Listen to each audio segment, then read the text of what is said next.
Might help if I was unmuted. I meant to unmute myself and not put my camera on. Good morning, everybody. So whilst we're waiting for others to join, we have two pictures. So which image is of Antarctica and which is of the Arctic? And how do you know? I'm going to give you another 5-10 seconds to work it out. Then we're going to get started.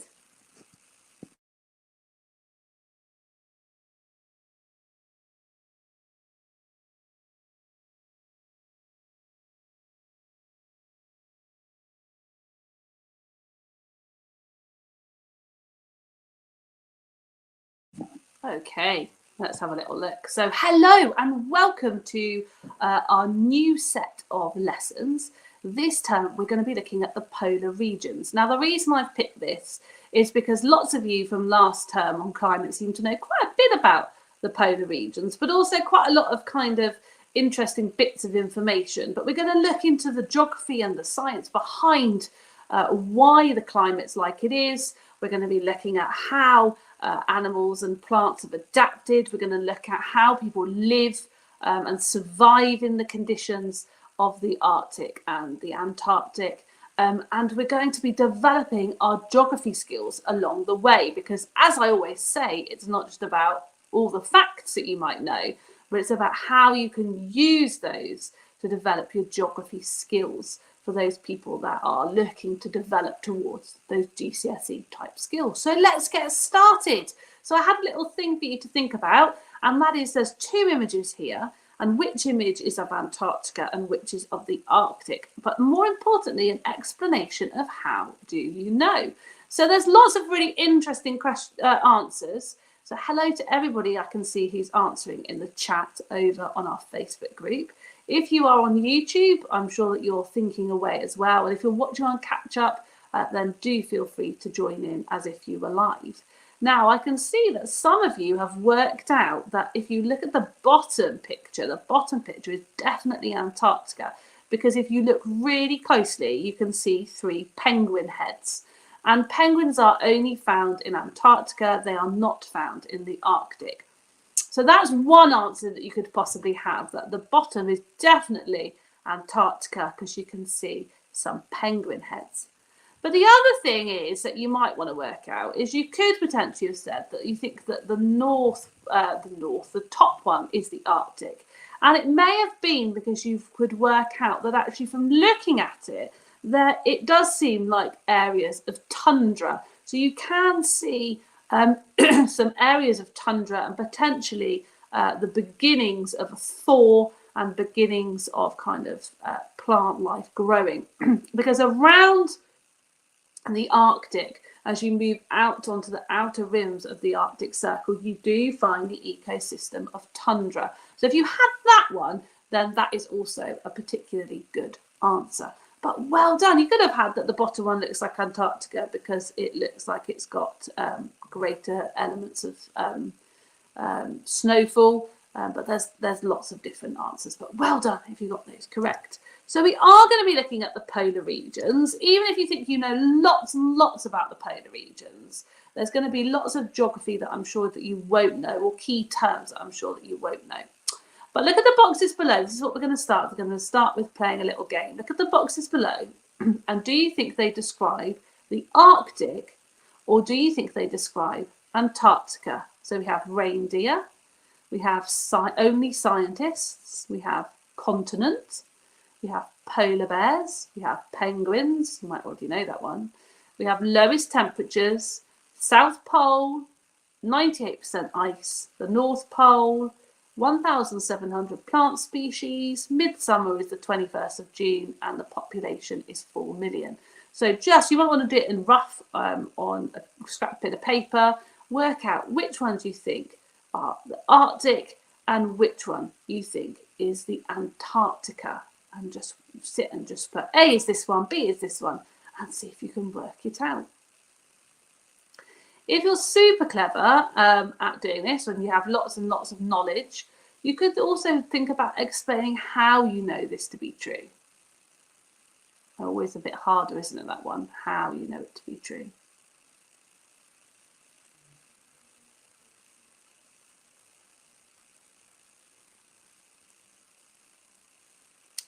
Lots of answers coming out. Should we go through them? Are you ready?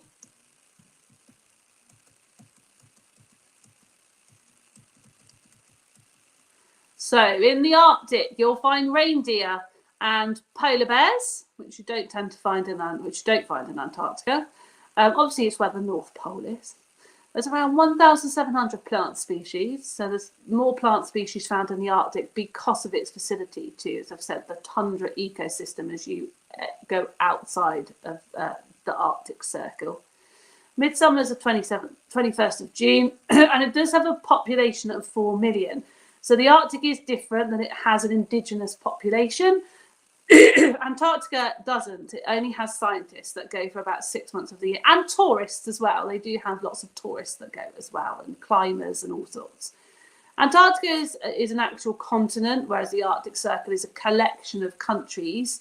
And obviously you get penguins. You find the lowest temperatures in Antarctica. It's where you get the South Pole. And 98% of Antarctica is ice. So well done if you got those right. Now what we're going to do today is kind of do an introduction exploring the polar regions a little bit further. Now when you're looking at the polar regions, you tend to look at the Arctic Circle and the Antarctic Circle, and you look at the lines of latitude. Remember, latitude is the lines that go across the Earth. Now, we tend to refer to the Arctic Circle as being 66.5 degrees north and the start of the Antarctic Circle being 66.5 degrees south. So if you get your atlas out and you have a little look, then that is what you tend to find is how the atlas and the map is drawn. We've looked, if you remember, at the different climate zones. And so these are the different climate zones. We've seen this map before. And so the polar regions are classified as having the polar climate. If you do after this lesson, you may wish to go and have a comparison with ecosystems, because I've said with the Arctic Circle, you do tend to find on the fringes. So this is the Arctic here. Now the Arctic is an area of land and sea that's north of the Arctic Circle. So you can see here that you've got your 66.5 degrees north. I'll turn my camera off so you can see a bit better. So that is the line there. Obviously it's circular because the world is a globe, is a sphere. You can see where the North Pole is. But the Arctic actually contains an area of land and sea. And it contains, you can see the blue bit, obviously at certain points of the year, those bits are frozen, and at other points of the year, some of those areas of land thaw. And so that's where you get this kind of blurring between polar and tundra, if you're looking at ecosystems. And also then the rest of it you can see is sea. So the ice in the middle, where there's no blue, is actually just frozen sea. And again, certain areas of that will defrost in the warmer months and will thaw in the warmer months. But that's what makes the Arctic particular. It's a collection of land and sea within the Arctic Circle, and at points, all of that area is frozen with large ice sheets, as you can see, the bits that are white. And it's frozen seawater. And so it's not those areas of ice that you can see, there's no that are in the sea, the bits that aren't attached to land, they are just frozen sea. There's no land underneath those parts. And so this picture of the Arctic Ocean and the Arctic Circle will change dependent on whether it's winter or summer, because you have areas of sea, that's sea, and areas of ice. And then, as I've said, these areas on the outer rim of the Arctic Circle are known as tundra. So the soil is frozen for a lot of the year, but you do tend to find plants living there. So it is a very different ecosystem from Antarctica, because these areas of land do have things growing on them. It's not as barren as Antarctica. Now, who owns the Arctic? Well, because the Arctic Ocean is not owned by anyone, it's managed by the United Nations, and also the Arctic Circle contains lots of countries that have land within the Arctic. So does anybody know what countries have land within the Arctic? So have a little look at the picture. Which countries can you see?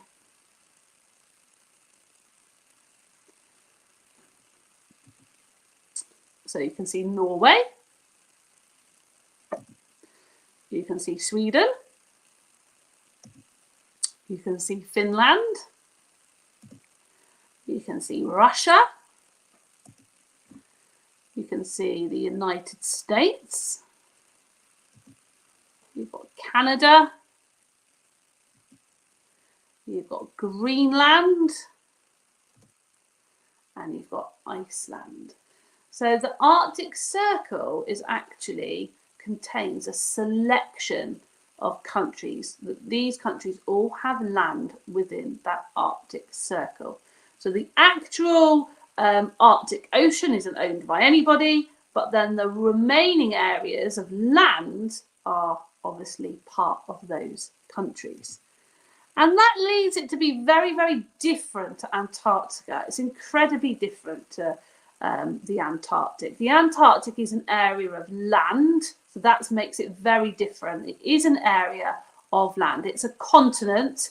It's about 14 million kilometres squared, but it is land. Now that land is covered in ice sheets, and there's also areas of sea at the coast which gets frozen as well. But it's geographically, when we're talking about this, it's physical geography. It's physically different because it is just completely land with some bits of the sea frozen, but it's just covered in ice sheets.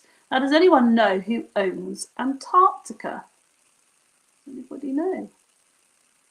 Well, no one country owns Antarctica. It's been governed by the Antarctic Treaty since 1961, but physically incredibly different in terms of its makeup, and that's really important to know. So when you look at the Arctic, you are seeing frozen sea with bits of frozen land, but with Antarctica, it is all that main central part is all frozen land covered in ice sheets. So now we need to think then, so how are these regions similar and how are these regions different? Because that's what we're going to kind of develop our knowledge and think of. So the first thing is we're going to think about the topography. So the topography is kind of its physical makeup. So the Arctic is in reality an ocean covered by a thin layer of sea ice and is surrounded by land. Antarctica is land that's covered by a thick cap of ice and surrounded by sea ice. So does that make them similar, or does that make them fundamentally different? So well done that those have worked out that it's fundamentally different. Now, when you're talking about this, you need to be using the key word topography. So from a geographical perspective, it's known as topography. And that is the kind of physical makeup of the particular areas that we're talking about, the regions that we're talking about. So although you might know the fact already, the information already, you need to make sure that you know that you're talking about its topography. Okay, so that makes it different. Right, the next one. Due to the freezing temperatures, plants and trees struggle to grow. In Antarctica, the areas close to the peninsula are tundra, but there are larger areas of tundra surrounding the Arctic. So do you think that's how they're similar or how that's different? And again, it's topography. Now, this is a little bit of a trick question because it depends on how specific and pedantic you're going to be about it. You could argue it's a similarity because right on the peninsula of Antarctica, where the temperatures are slightly better, there are teeny tiny bits of tundra. There is tiny bits of plant life form. But in reality, the Arctic has a lot more larger areas of tundra. So you could either go for similar, as in they are similar, that they both struggle with freezing temperatures, that plants struggle to grow there, and that they both have areas of tundra. Or you might decide that actually that makes them different because the Arctic has a lot more larger areas of tundra and it doesn't struggle so much with those freezing temperatures. So it depends how pedantic you're going to be. Right, the next one, seasons. Is this similar or is this different? So seasons are pretty similar. There's long, cold, harsh winters and short, cold summers. Both areas have 6 months of continuous daylight and 6 months of darkness. So are both of those bits of information say that they're similar, or is some of it similar and some of it different? What do you think? Well, when we're talking about the seasons, it definitely is a similarity. They are very similar. They both have these long, cold, harsh winters and these short, cold summers. Now, they have also, we're going to look at this a little bit later this week, and that's looking at like why this happens, but you have these 6 months of continuous daylight, but it's not entirely, it works out roughly about 3-4 months, and then it kind of gradually gets darker. It's not like a cut-off, like one day is the last day of 24 hours of daylight, and then the next day you wake up and it's going to be 24 hours of dark. Like lots of things we do, the process is gradual, but that's definitely, yes, a similar. Now, in the Arctic, the 6 months of daylight fall roughly between the 21st of March and the 21st of September. In Antarctica, the 6 months of daylight are the 21st of September to the 21st of March. So that's like the rough suggestions. Now, this is how the seasons are different, because when one is in darkness, the other is in light, and then the flip reverse. When the other one is having its 24 hours of light, the other end is 24 hours of darkness. So that is definitely a difference. Next one, although both areas have harsh temperatures, these do differ. In winter, Antarctica can get down to -62, whereas this is more like -50 in the Arctic. In the summer, Antarctica usually remains well below freezing, whereas temperatures as high as 10 degrees have been recorded in the Arctic. So what do you think that suggests about the temperature?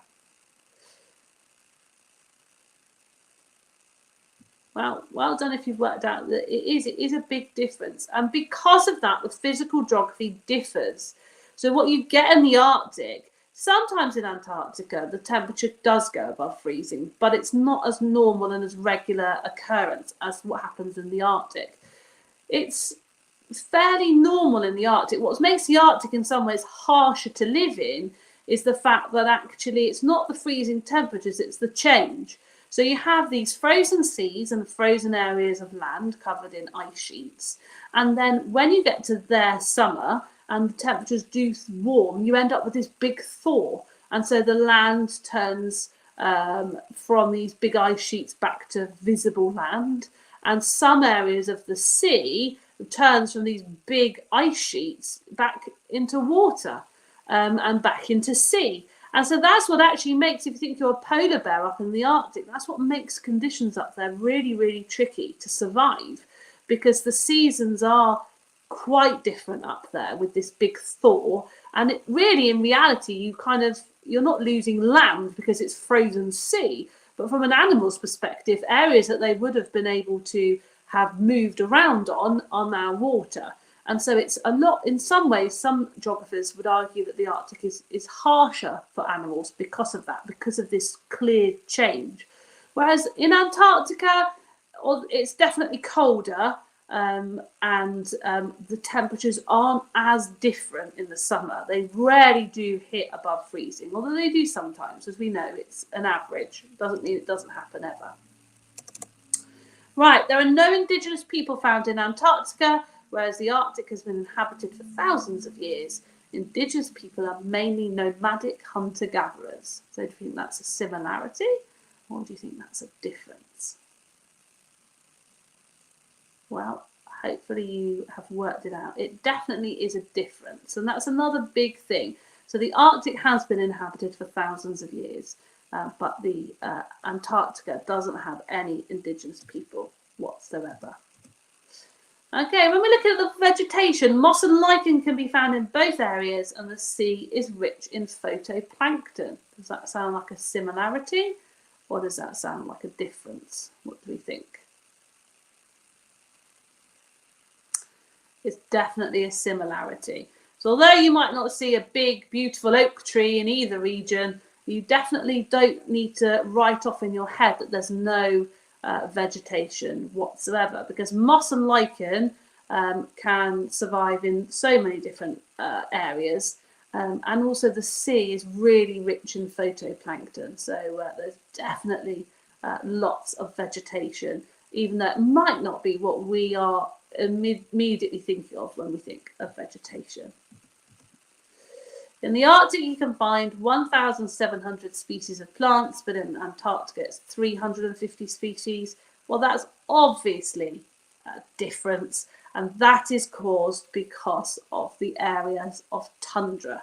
So the Arctic has these areas of tundra. In the summer, you get this big thaw, and you get these plants springing to life, and so that is naturally that physical geography, you are going to see more plants in the Arctic than you are in Antarctica. Now, something that you could do at the end of this session is go and look at this further. So go and look and find out some more information about the Arctic and Antarctica, and look further at its topography. And so you can find, it'll be in the link above or below, depending on what you're watching on. You will find a link to this research log where you can complete some fact sheets about the Arctic and about Antarctica. But those are something you could go and do at the end of the session. So that leads us to the end of this first introductory lesson.